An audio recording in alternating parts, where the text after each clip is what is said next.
咁第三樣咧就會係用 It's a Small World 呢首歌咧嚟去 test 佢哋嘅休止符位嘅，即係一啲嘅 colour part 啦。咁 It's a Small World 咧其實可以就咁清唱中間個 chorus。It's a small world after all. It's a small world after all. It's a small world after all. It's a small world。咁最尾就係三下嘅。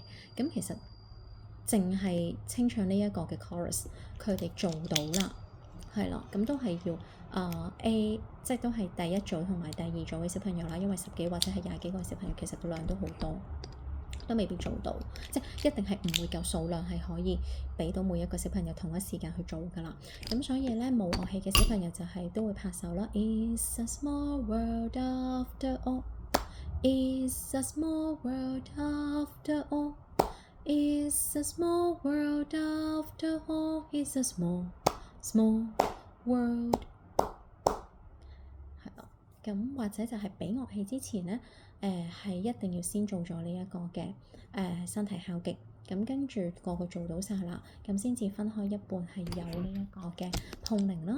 咁另一組就係繼續做拍手啦，咁就再去 swap 啦，嚟去揾一啲嘅精英啦。咁其實都可以問老師咧去攞一張紙，係啦，寫晒即係佢哋1、2、3、4、5、7嘅學號啦。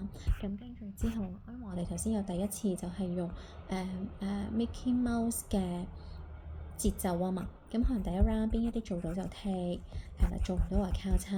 咁可能第二就係話用鼓做拍子，邊一啲做到又踢，邊一啲做唔到嘅交叉。跟住去到用呢個碰鈴，邊一啲做到，邊一啲做唔到咁樣。咁其實經過3次嘅 testing 之後咧，邊一個最多剔嗰啲其實就會係入精英班咯。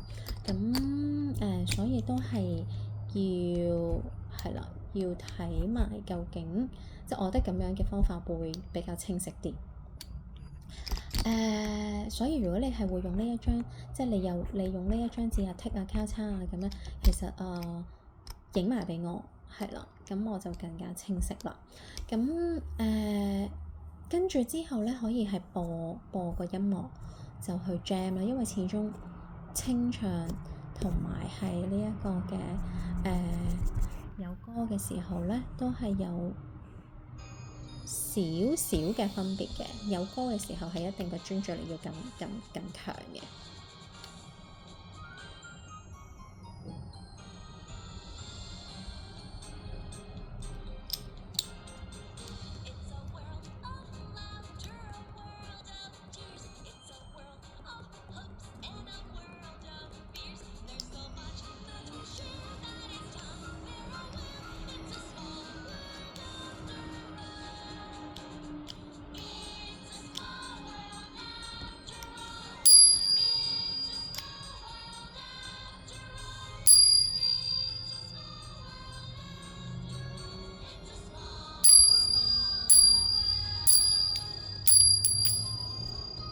咁呢度就係一段嘅啦。